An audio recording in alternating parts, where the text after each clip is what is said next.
Today I'm going to destroy one of the biggest lies ever told to black children about slavery. I was told that the great Abraham Lincoln and the Northerners decided out of the kindness of their heart that slavery was wrong and needed to end to save humanity. This is a lie. The truth is, a black man named Nat Turner is the real reason why we were freed. Black people freed themselves. What a revelation this was to learn. And I learned it alone in a library, not in a classroom. So who is Nat Turner? What did he do? And what did they do to him? And how did that change everything? Let's get into it. On the evening of August 21st to the 22nd, 1831, an enslaved preacher named Nat Turner launched the most deadliest revolt in U.S. history. Over the course of the day in Southampton County, Turner and other enslaved black people unalived over 60 white slave owners. Hundreds of federal troops and thousands of militiamen got together to stop the uprising. They found several participants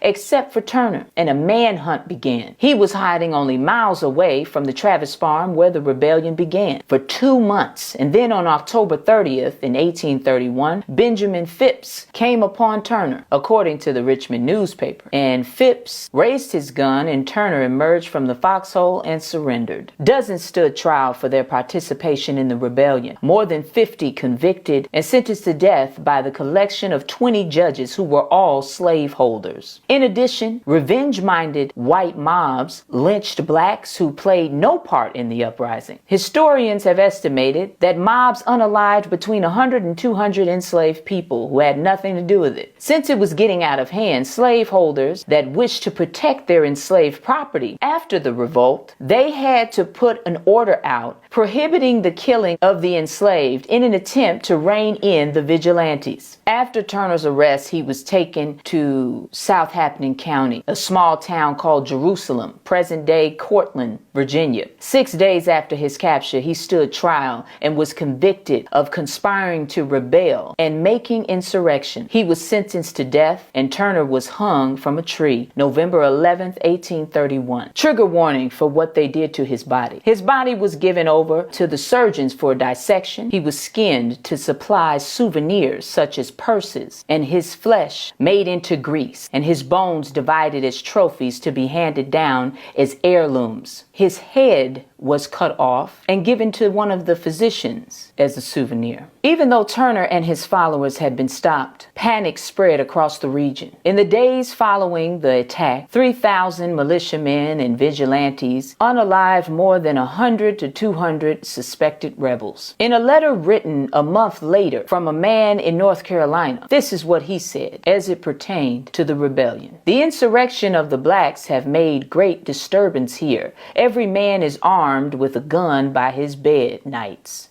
And in the field at work, a great many of the blacks have been shot, their heads taken off, stuck on poles at the forks of roads. Some been hung, some awaiting trial in several counties, 6 in this county. I expect to see them stretch their trial next week. There is no danger of their rising up again here. The response to Nat Turner's rebellion highlighted a key difference between the North and South's views on slavery. Both sides were terrified. The Southern response was different from the North's response. In the aftermath of the rebellion, the Southern states, especially Virginia, enacted stricter laws regarding enslaved people. These laws included prohibiting the education of enslaved people and restricting their movements. The fear of further revolts led to the increase of force used to control the enslaved people. Fears about slave uprisings and many white Southerners reacted by becoming even more brutal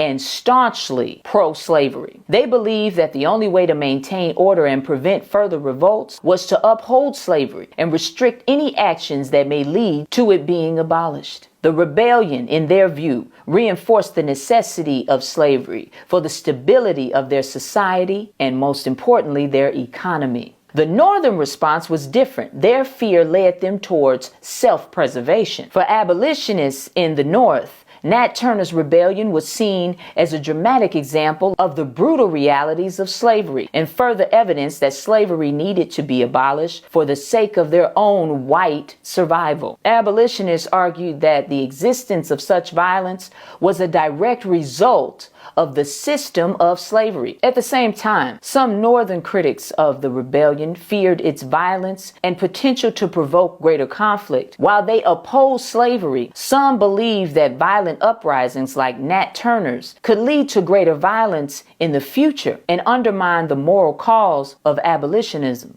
They were afraid that black free people would retaliate, would seek revenge even after being freed. Abolitionists in the North, they advocated for the immediate emancipation of enslaved people and the abolition of slavery across the United States. For them, the rebellion served as a stark reminder of the dangers of maintaining slavery. Southern defenders of slavery defended slavery as vital to their economy and social order. They viewed the rebellion as proof that slaves needed to be controlled through even more strict measures. This entrenched them in their pro-slavery beliefs, leading to laws that they felt would protect the system of slavery. They also at this point developed slave patrols, which is what we now know to be how police departments started out. The debate over slavery had been simmering for decades, but Nat Turner's rebellion intensified fears on both sides. This growing divide was further exacerbated by a series of political events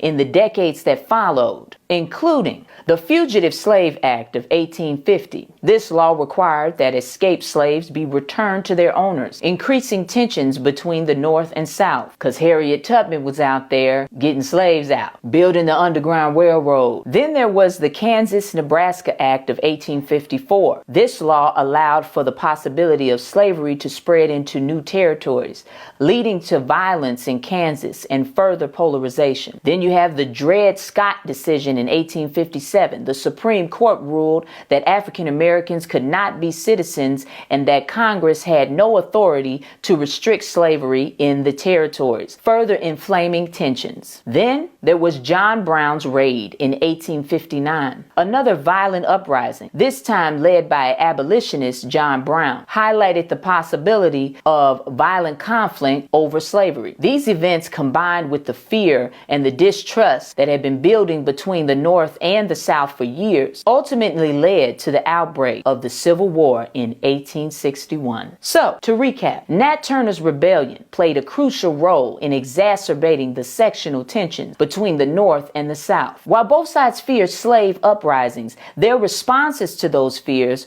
were drastically different. The South responded by becoming more defensive of slavery, while the North increasingly saw the need to abolish the institution altogether. These differing views and the increasing violence surrounding the issue of slavery ultimately contributed to the Civil War, thus proving that black people did in fact save themselves, which proves that we can save ourselves again. This is the power of knowing your history. This video was brought to you by the Black Revolutionary Collective, an organization focused on building both economic and political power for all black people in the African diaspora.